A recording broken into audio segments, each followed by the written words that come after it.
back to Overruled, the podcast where we break down the law without breaking your soul. I'm your host, Jay, your favorite black, gay, veteran-turned-law student working in corporate America with a mic in one hand and a copy of a red-lined Constitution in the other, because I have a few notes. If you're new here, welcome to the courtroom of culture and commentary. If you've been riding with me, you already know.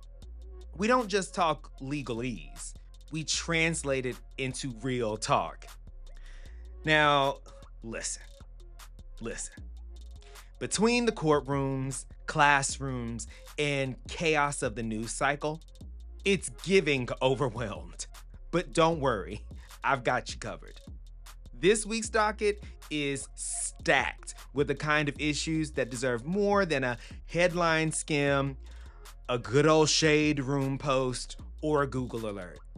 We're pulling back the curtain on what's really going down and how it's impacting our communities, our rights, and our futures. Because here, guess what? We cite sources, not vibes, and we definitely don't plead the fifth when it comes to truth telling. So, with that being said, and most importantly understood, let's get into it.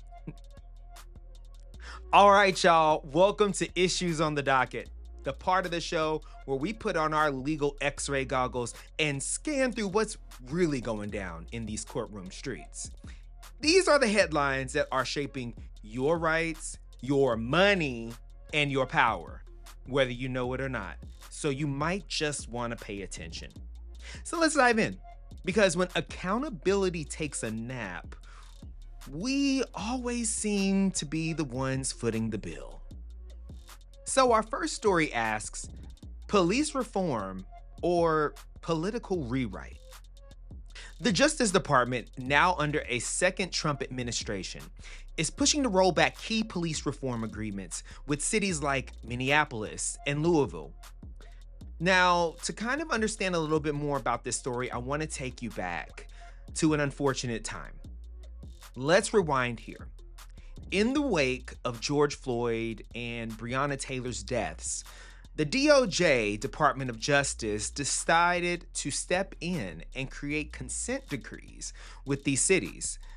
Basically, legal contracts requiring real changes in policing, like better use of force policies, transparency in misconduct investigations, and data collection around community complaints. It wasn't perfect, but it was a hard-fought start towards accountability. Now, that momentum is hitting a wall. The DOJ is arguing that local reforms are good enough and that federal oversight is no longer needed. What? Spoiler alert. The communities affected say otherwise. Now, let's talk legally on what consent decrees are. These decrees are legally binding court agreements. Essentially, they're not casual handshake deals.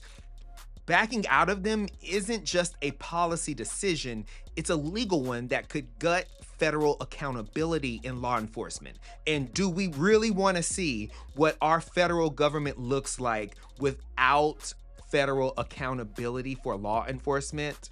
I'm just going to let you answer that question because it's totally rhetorical. I know you've got the answer.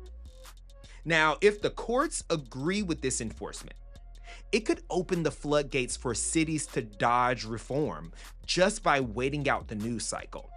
So those headlines, we'll just wait for them to pass because we don't have anything to uphold. We don't have any jurisdiction or decree that makes us want to enforce better policing practices in our communities. Does that really sound okay to you?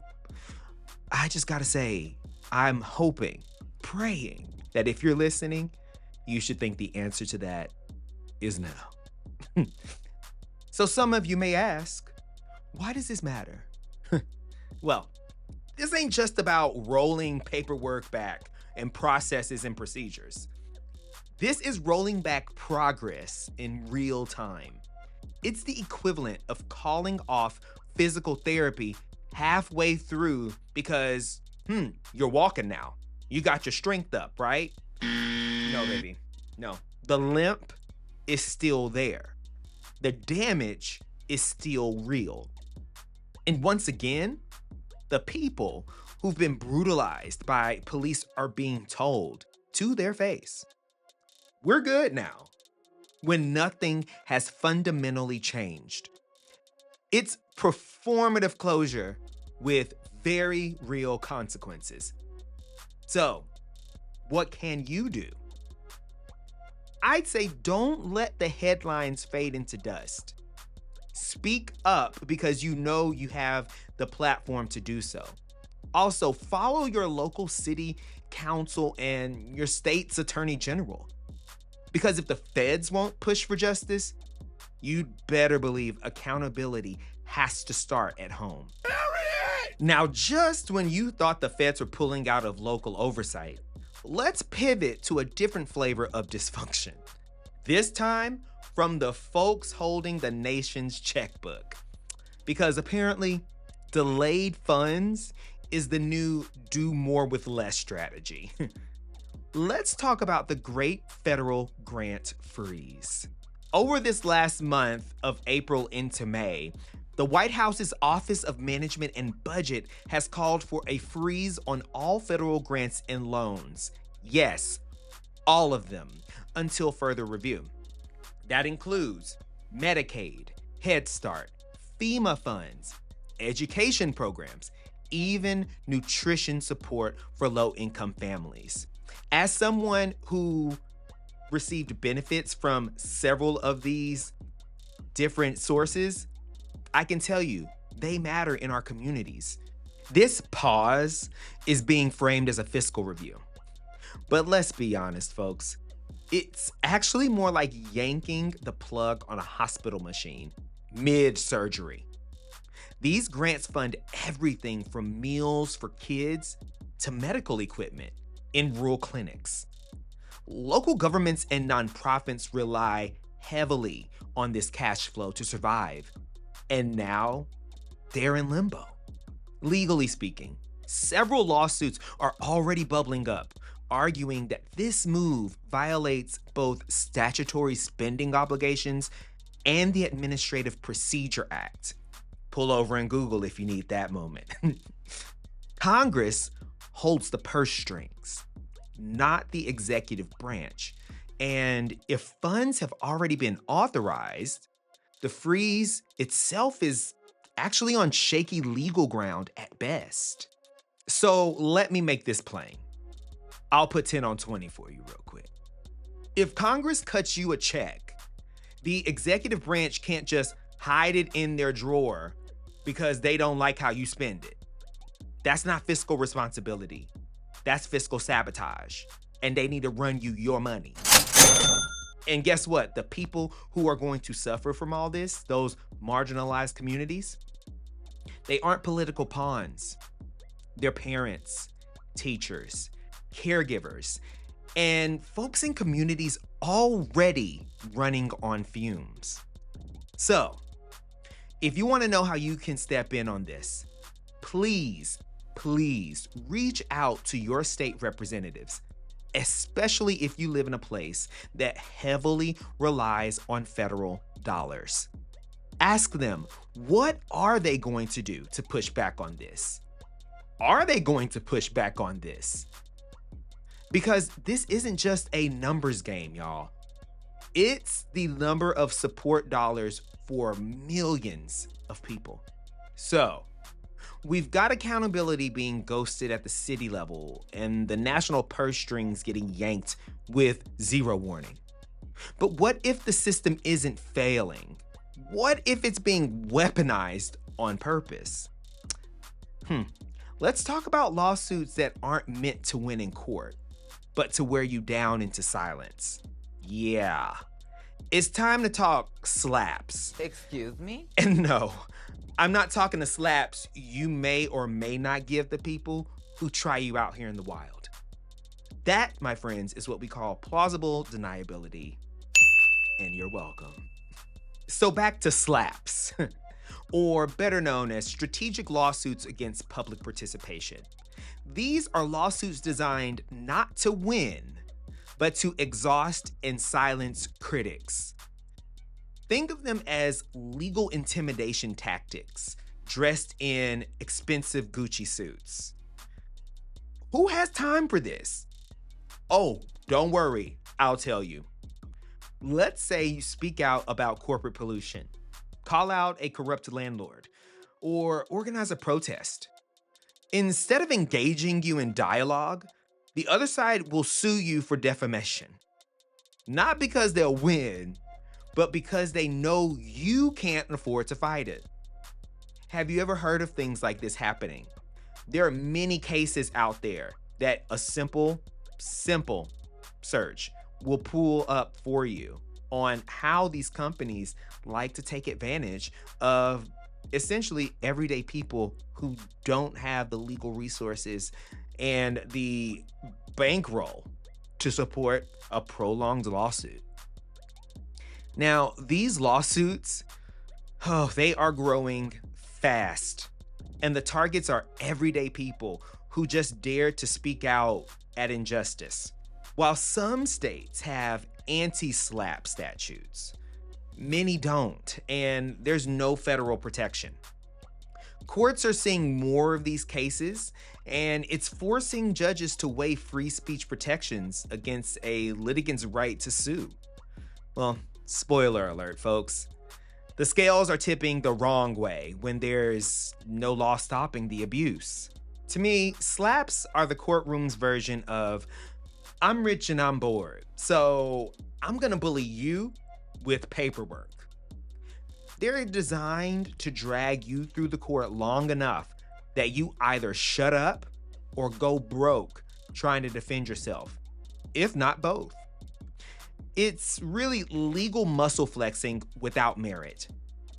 And it's a direct attack on democracy. So, how can you really get involved with this? First things first, support anti-SLAP laws in your state. Do some research to see if SLAP laws are even on the books in your state, and more so advocate for federal protections.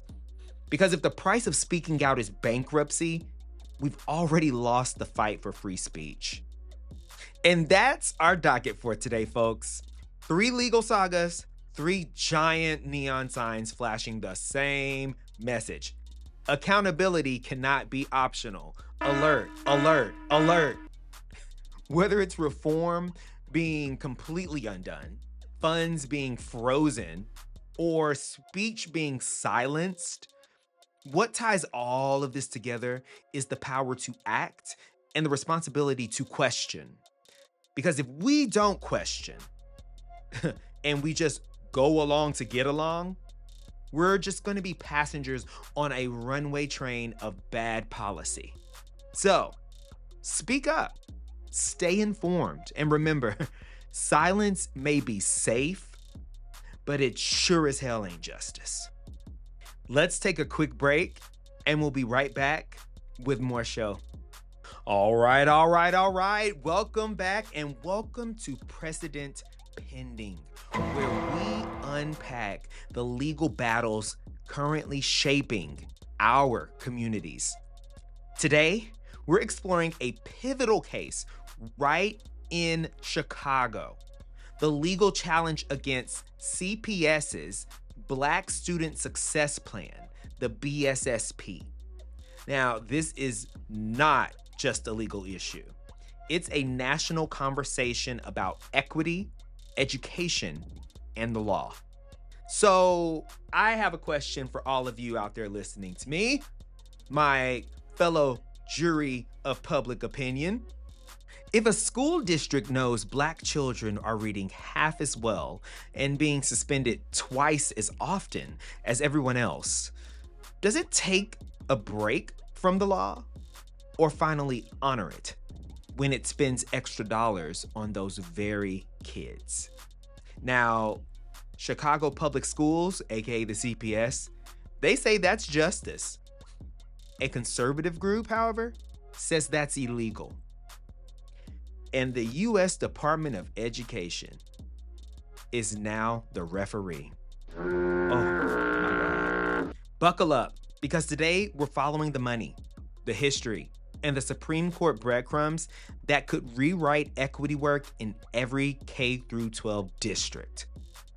Before we do that, let's talk about how we even got here. Actually, I want to share with you some numbers because, hey, why not? You can use these numbers. I think these numbers are actually very important to the conversation.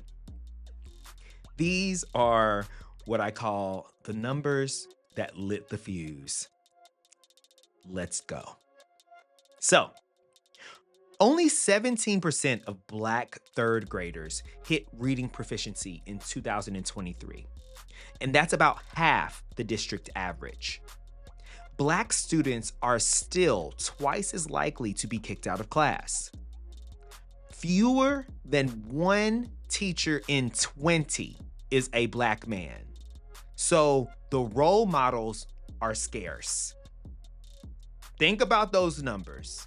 Let's mull over that for a second and realize there is an immense issue taking place within the CPS.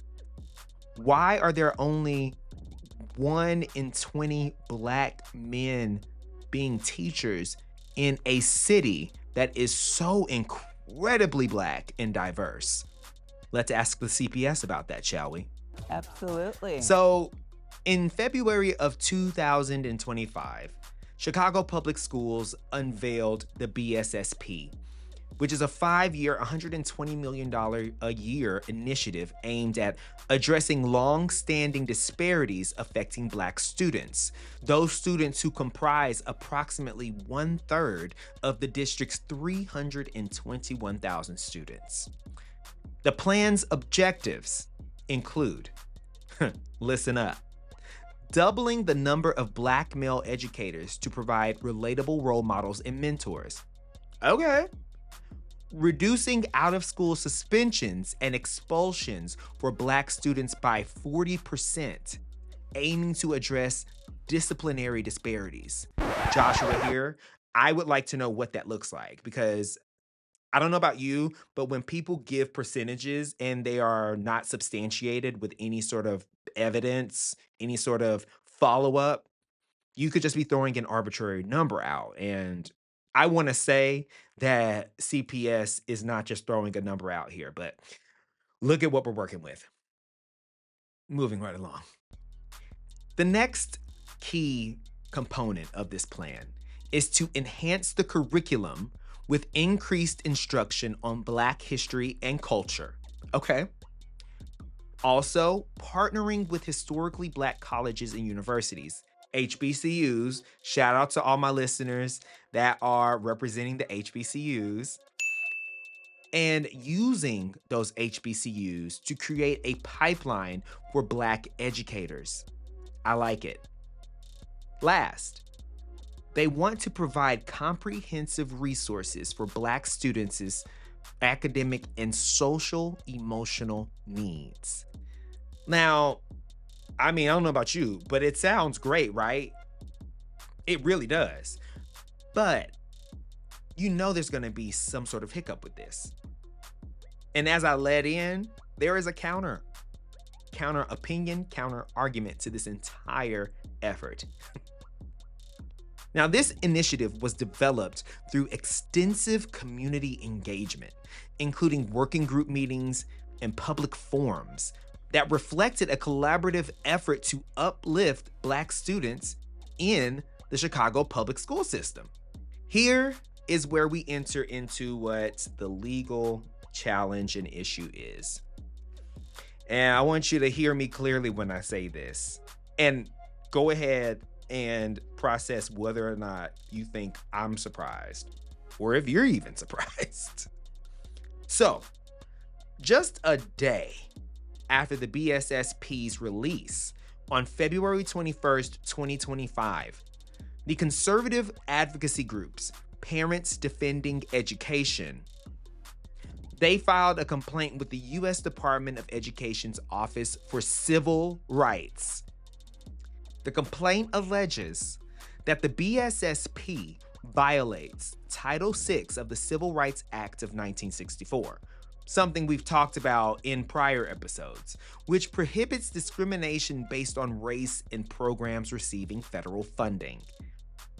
The key allegation that's being raised here is that the plan excludes kids who aren't Black. You don't say, huh? But anyway, excludes kids who aren't Black and therefore violates Title VI of the 1964 Civil Rights Act. Black people can't just have something that is designed for them to succeed. I mean, haven't we already been oppressed, stepped on, overworked, underpaid?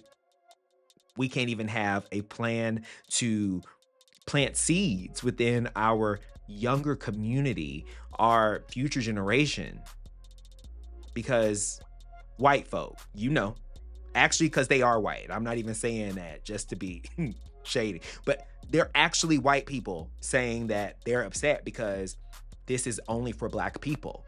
It's giving very Why Isn't There a White History Month vibes.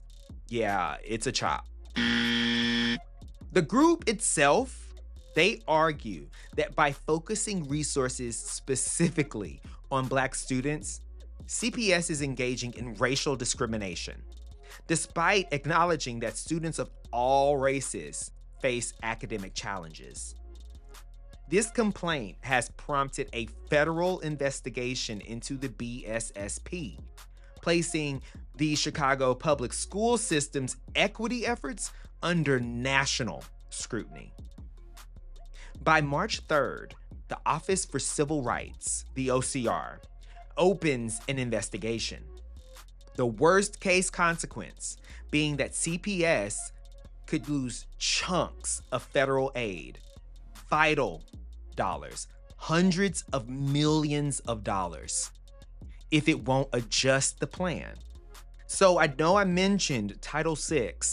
I want to talk a little bit more about that so you can understand what the implications of Title VI under the Civil Rights Act really means, okay?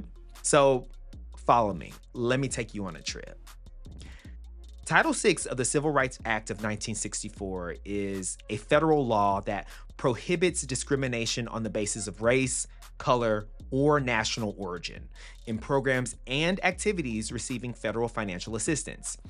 The law is designed to ensure that no person is excluded from participation in, denied the benefits of, or subjected to discrimination under any program or activity receiving federal funds.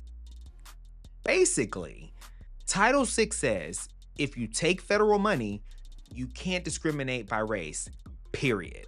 And I want to pull over and ask you a very important question. What communities would you think are the ones being discriminated against? Which ones are often discriminated against, specifically as it pertains to race? Precisely. All right, in this context, the legal question centers on whether the BSSP's targeted support for Black students constitutes unlawful discrimination or permissible efforts to address systemic inequities. I'm going to say it's the latter because let's think about it.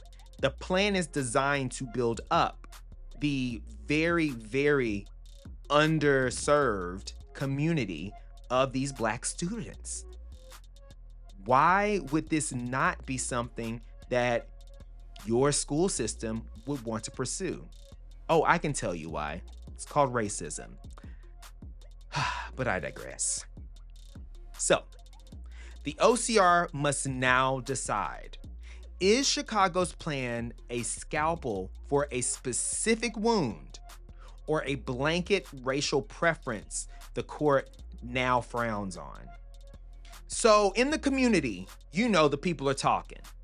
Supporters of the BSSP argue that the plan is a necessary response to historical and systemic disparities that have long disadvantaged Black students in CPS.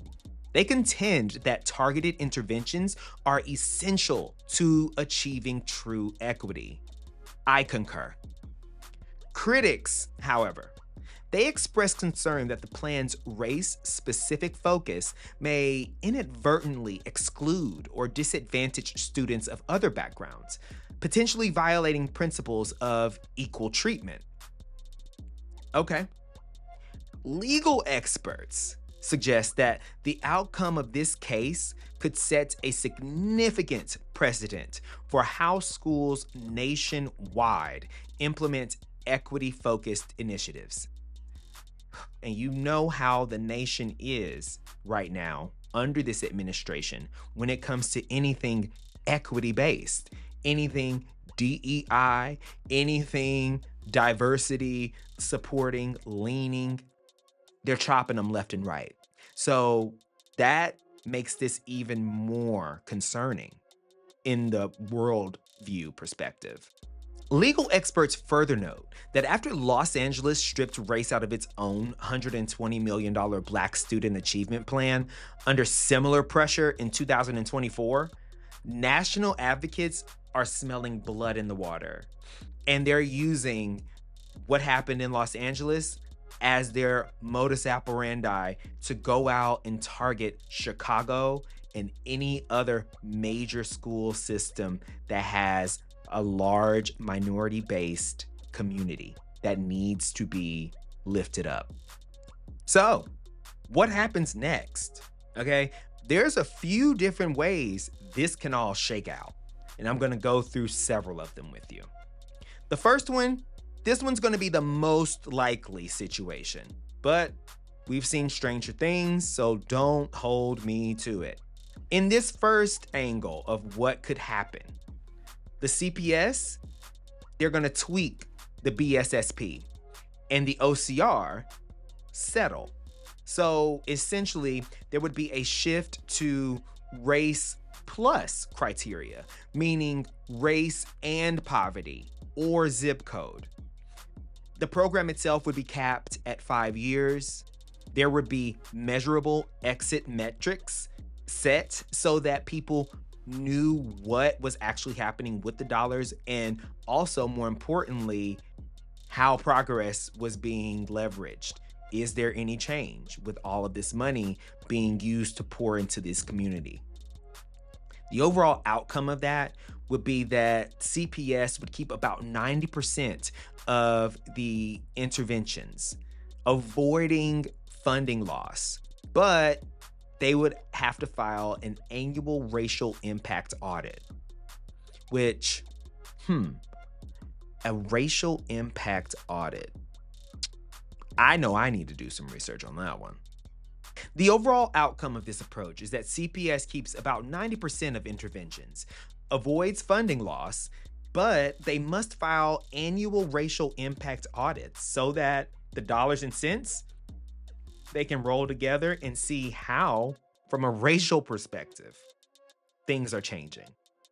Sounds a little funny to me, but all right, I'm gonna let it cook, because at least Chicago would keep 90%, about 90% of their dollars. Now let's move to our second course of action. The second angle of how this could shake out would be a all-out standoff, which would lead to funding being completely threatened. So if CPS refuses to make any changes, the OCR can start funds termination proceedings. Even a 10% holdback would carve about $33 million from Title I, forcing cuts to tutoring or summer bridge programs. Given CPS's looming $1 billion deficit and pension squeeze, that is a proverbial knife to the throat. Pathway number 3, litigation chain reaction. Okay, so everyone's just going to be litigious. PDE, that group that said, "Hey, we don't like that you're focusing on black kids only." Yeah. They have already toppled LAUSD's Black Student Achievement Plan, harkening back to that case I told you about in 2024, prompting the LAUSD to strip race from its $120 million program. A CPS loss would embolden these copy and paste complaints that they're taking to Denver, Baltimore, and Atlanta, chilling race-conscious K-12 reforms nationwide. This one is scary. And we also have another angle with the Supreme Court. So, conservative advocates, including Edward Blum's American Alliance for Equal Rights, who's currently suing Bally's Chicago Casino over minority ownership rules. That's rich. Want a K-12 sequel to Students for Fair Admissions versus Harvard. This is a case, if you can recall, we talked about in prior episodes affecting Harvard's overall stance on how they see race in their student admissions. With this 2023 case in mind, if OCR or lower courts bless a narrowly tailored BSSP, opponents could fast track an appeal, inviting the Supreme Court of the United States to decide if any race-targeted K-12 aid survives SFFA. Another way that this entire show could face some sort of fallout, it's with the teachers. There could be teacher diversity just completely thrown to the wayside. CPS's HBCU educator pipeline currently uses race as an eligibility factor. A broad ruling could jeopardize similar teaching residency grants in 15 states, thinning an already 3% black male teacher pool. Woof. Result? You don't need me to tell you, but I'm going to tell you. Fewer culturally matched mentors, undermining an evidence-based lever for closing discipline gaps. Also, it's going to be even more isolating to those students who don't see teachers that look like them and come from places that they do. The last angle I'm going to touch on is the DEI federalism showdown. So, I can't even say it because with all disrespect, this woman is not qualified, but all right. Education Secretary Linda McMahon's April memo threatens grant clawbacks for districts that tie services to race. Illinois officials argue that under Prince and NFIB v. Sebelius, the feds can't commandeer local policy with punitive funding threats. Expect a states' rights countersuit if the OCR overreaches, which they are dangerously just tap dancing on that line right now. Why all of this is even precedent setting in general is because it is the first post SFFA versus Harvard test of whether K-12 districts can still deploy race-specific remedies to close achievement gaps. A green light gives districts a blueprint for legally defensible equity work. A red light, that will force a pivot, an abrupt pivot to purely race-neutral proxies, even when racial disparities are the very big elephant in the classroom. This precedent, it isn't granite. It is wet cement. It's soft until the next big case sets it. So if you're in Chicago, please follow your school board meetings. Budget votes start in June.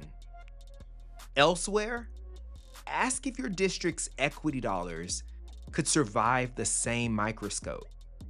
And If you feel like you know the answer to that question is no, find ways where you can elevate this topic to your council members, to your local representatives that can facilitate dialogue to offset a case like this ever reaching your school district. Because the question on the table isn't whether gaps exist. I mean, every data point screams they do, even the ones I didn't even share.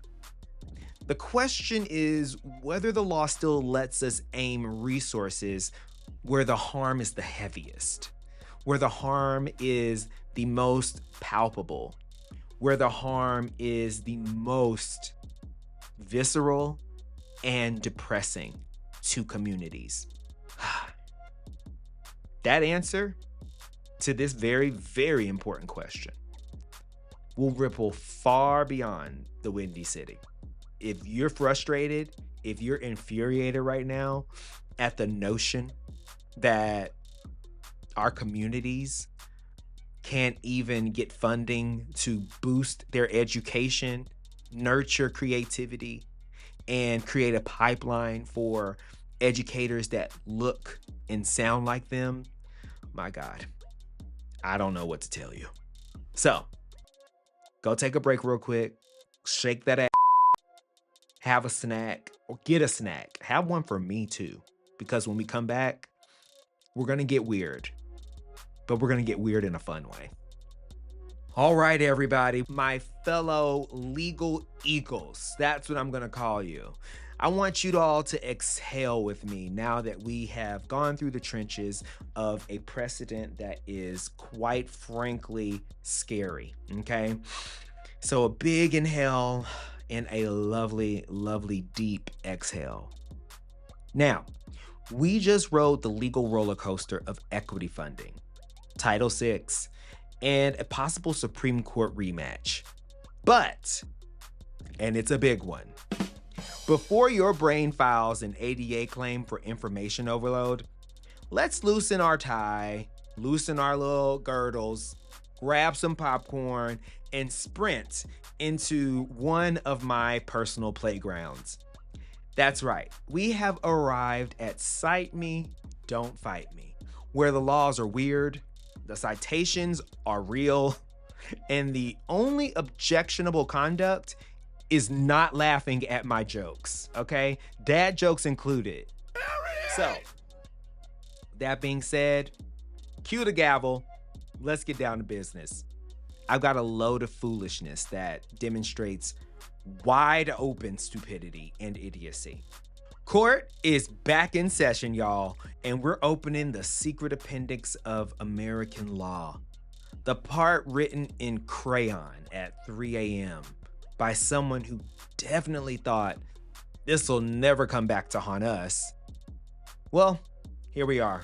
Welcome to Cite Me, Don't Fight Me, the only courtroom where the footnotes have the jokes, the citations wear capes, and your host is armed with nothing but the fine print, sarcasm, and a dream. 3 bizarre statutes are on today's docket, and yes, every one is triple checked. So the angry email you're gonna draft or try to draft, you can go ahead and keep that in drafts. Let's get to it. Our first stop takes us over to New Jersey. Shout out to all my Jersey. I think I did a good job with that. Jersey. How do y'all say it out there? You know, the whole Jersey thing, like very, what was that show? Oh, Jersey Shore. Yeah, that. Shout out to those of you who remember Jersey Shore. I can't even say it. My God. Anyway, so our first stop takes us to New Jersey, where they have a very, very, very interesting law on the books still. Matter of fact, the only state in the nation to still have this law on the books. So, baby, they said they want to be #different. This law, thou shalt not pump thine own gas. Who would have known?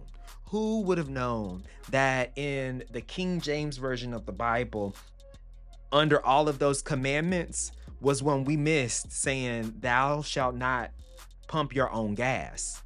Like, I guess clearly we haven't been studying the right books. But since 1949, the Retail Gasoline Dispensing Safety Act says you can be fined up to $500 for touching the pump yourself.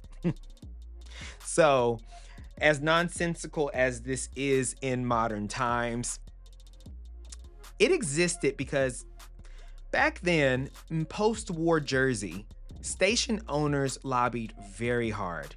They claimed untrained motorists would turn the Garden State into the Fireball State. And I'm not talking about a fireball shot. So, plot twist, Oregon ditched this ban in 2023. Jersey is now the last holdout, and a brand new bill to legalize self-service is sputtering in committee again. Y'all, only in New Jersey, clearly, can you pump your fist at a concert, but not at the tank when you getting some regular unleaded. Accountability? Nah. We're protecting jobs, tradition, and apparently they want to protect your manicure. If New Jersey thinks gas is too dangerous for regular folks, wait until you hear about the next state that says harvesting a tomato is a constitutional right. So our next law takes us over to Maine and the Right to Food Amendment. You heard it. Right to food. Which, I mean, I thought that was already kind of like a thing. Like, we all have rights to food, right? But Maine, they said, oh, we're going to take it overboard. In 2021, Maine voters added a brand new line to their constitution. Every individual has an unalienable right to grow, harvest, and consume the food of their choosing. Okay, cool. But why did we need to put that in the Constitution? I mean, I feel like everybody already does that, just it's not on paper. But anyway, this was part of a grassroots food sovereignty push by small farmers who said state regulations favored big ag or big agriculture. Now, in 2024, the Maine Supreme Court ruled the right to food doesn't blow up the Sunday hunting ban, meaning the amendment is real, but not a free pass to ignore every other rule. So a reason why this nonsensical law matters is that law professors warn it could pop up in gun cases, aka like, I need deer for food, okay? Or it could be water rights fights, even zoning disputes. So yeah, only in Maine can you wave a lobster roll at City Hall and yell, "It's in the Constitution, baby, I'm eating up." The founding fathers, eat your hearts out. More than likely with butter and some sort of jazzy aioli on the side, since we're in 2025 of it all. Okay. We figured out how to pump gas in Jersey. We've cooked food we're constitutionally entitled to. Next, we're gonna go to a very chaotic state, Florida, where even your living room sofa needs a boarding pass to step outside. This last law takes indoor-outdoor furniture to a totally new, unhinged level. Now, down in Cape Coral, Florida, the city code bans couches and chairs intended for indoor use from porches, driveways, and carports. Violators can face code enforcement fines up to $500. Wow. Officials say that the reason why this particular law exists is because weather-trashed upholstery attracts pests and murders property values faster than a Category 5 hurricane. Oof, those are their words, not mine. So do not come for me, Florida. Okay. Now, recently in this year, with Cape Coral's brand new public camping ban, code officers are writing more tickets for rogue lazy boy recliners than they are for parties. That is chaotic. The chair is more important to you than a noise dispute. Hell, it's probably more important to you than a crackhead running down the street with a flamethrower. It's Florida. Y'all know how they get down there. Something in the water is just off. I don't know what it is. I love you, Florida. But, well, certain people from Florida. But I don't know. It's just too dicey down there for me. And this law only adds more to the narrative that y'all crazy. So a Florida man can wrestle gators, but heaven help him if grandma's floral love seat hits the lanai out back. Priorities, y'all. What?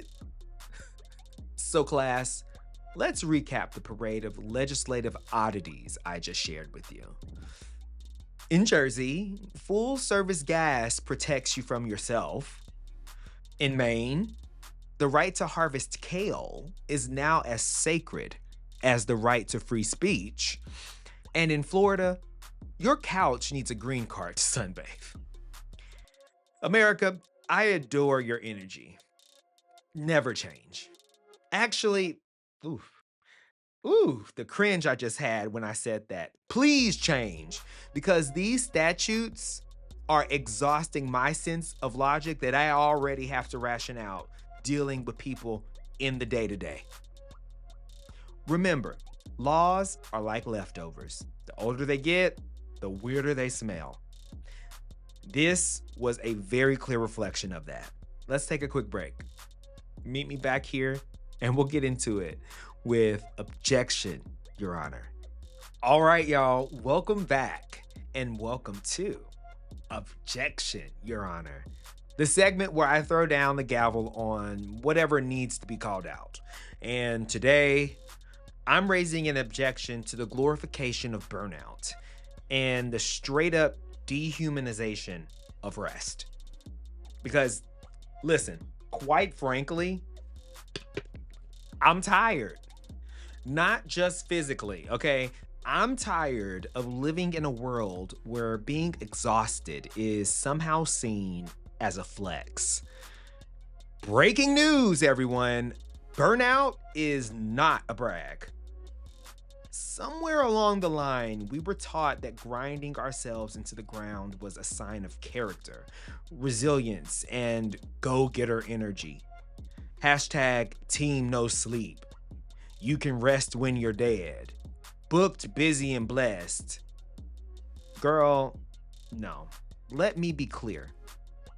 If being busy is the only way we feel valuable in the world, something is broken.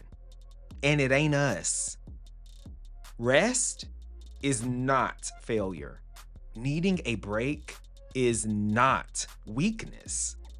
And running on fumes while smiling for that Zoom call, that Teams call, that 8 p.m. unexpected but important work call, that's not strength. That's survival mode dressed up like work ethic. Let's be real. Hustle culture is just capitalism labeled as trendy words, buzzwords that make us feel like, oh, we're really out here doing the thing. This whole culture of push through your pain is nothing but capitalism cosplaying as motivation. It convinces us that unless we're constantly producing, posting, or performing, we're falling behind. But falling behind what exactly? A system that was never designed to let us catch up in the first place? Hmm.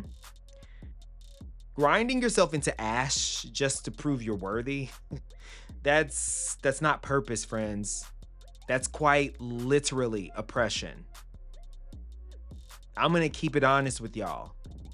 I used to feel guilty for resting, both in and out of my Air Force uniform.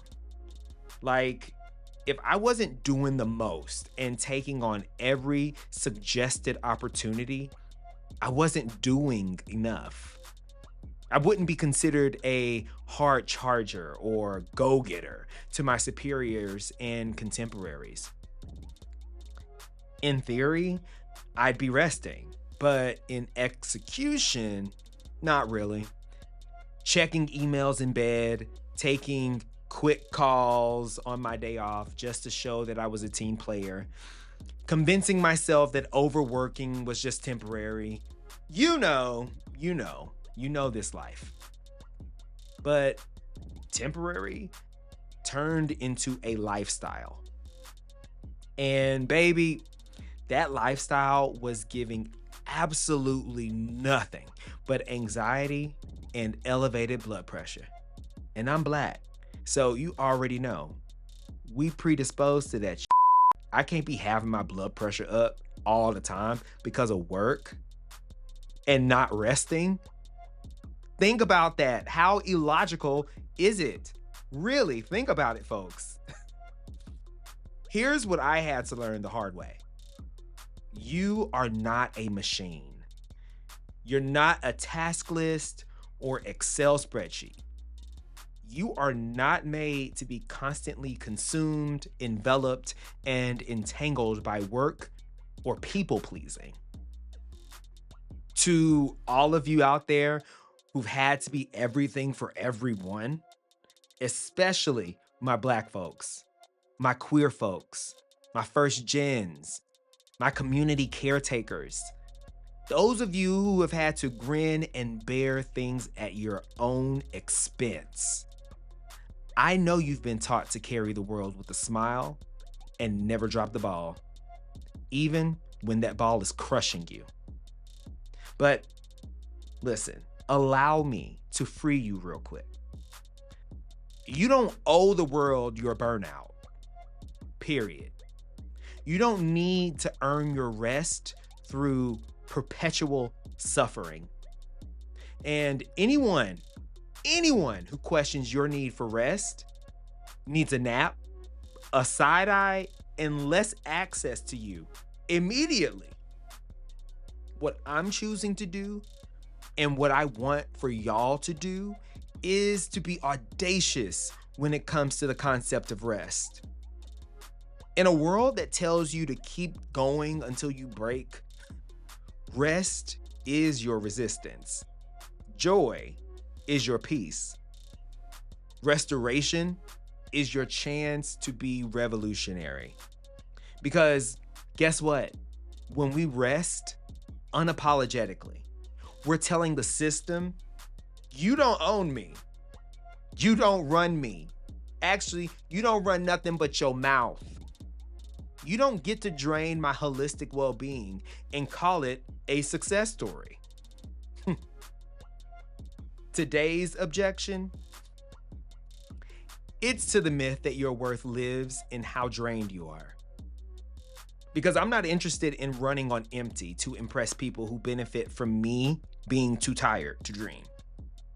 That's exactly how certain people, companies, leaders, and oppressors want you to feel so that they can maintain control over you. Let's rewrite this story together, y'all. Go rest. Lay down. Log off. Kick your feet up. Light a candle. Do nothing and dare to feel damn good about it. Because your humanity, my friend, it ain't up for negotiation. Objection, Your Honor. Well, friends, we have arrived at the end of this week's episode of Overruled. If you enjoyed today's episode, or even if you were mildly shook by any of the stories that I've mentioned, Here's how you can support the show. Give us 5 stars wherever you listen. Leave a review, a good one. Share this episode with your group chat, your kinfolk, your play cousins, your true crime friends who are also into legal precedents and issues affecting everyday people. You know who needs this kind of energy. Sharing is caring, and I want you to care. Hit that follow button at Overruled Podcast on Instagram, TikTok, and Blue Sky. And on YouTube, The Overruled Podcast. Got a legal oddity, a rant of your own, or a weird law you want me to roast for some reason? Email us over at theoverruledpodcast@gmail.com. Seriously. I'll repeat again. Share something nice, and we'll talk back. It's been real, y'all. Real crazy out here. But don't fret. We'll be back next week with more shenanigans, legal hot takes, and things that you can use. You know, the info you can use to become smarter and more well-informed out here in these legal streets. Thank you for listening. And always stay armed with the facts and your receipts, boo. Bye.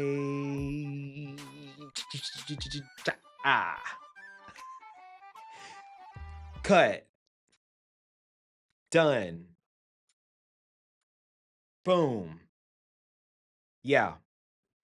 That's the one. Oh, child. I'm always sipping on something after the show is over because all this damn talking. And today's beverage is a Topo Chico Sabores. It's blueberry with hibiscus extract. I had this at a friend's house. It's nothing but sparkling water, to be clear. Flavored sparkling water. 0 sugars. Natural flavors. I had this at a friend's house and it changed the game. This is not an ad. This is not a sponsored anything, okay? Hell, I'm just trying to make it out here in the world. But I have one of these. Well, I have many of these in the fridge. And if you've never had one and you like blueberry, you're going to enjoy this, girl. Get into it, yeah. Okay? Anyway, it's been a great episode. I think similar to how I was, I think episode like 6 or something. This episode, for some reason, was just giving me grief. She was playing in my face. I had so many, so many outtakes. It's just like your brain is just like, I'm out of office. I'm ready for vacation. It's time to go. And that's exactly what was happening. But I pushed through because that's what a true does. That's what a bad does. And I am a bad just like you. If you're listening to this still and you haven't turned it off, yeah, we get along because you got to have a little something at the end. It's the let out, you know, it's the afties. And I've been doing these more and more over the episodes just because it's like, okay, we're done with that. Now I can just talk for a second. So yeah, um, I'm excited to share with y'all um episode 10. Oh my God. Episode 10. It's like, what? 10 episodes? Child.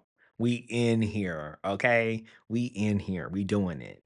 And you gotta celebrate the small things, the little wins, and that's a win for me because 10 episodes doing all of this work um and showing up for y'all weekly is not an easy feat, but the doll does it and makes it look effortless.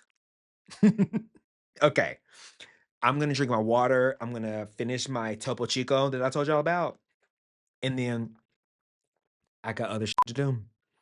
I gotta go work out. I gotta go cook. I gotta go take the trash out because tomorrow's trash day.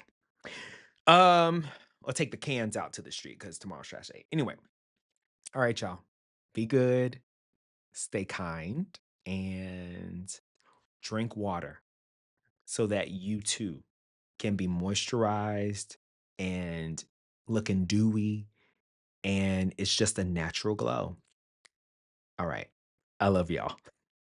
Not in a weird way. I love y'all. Okay, bye.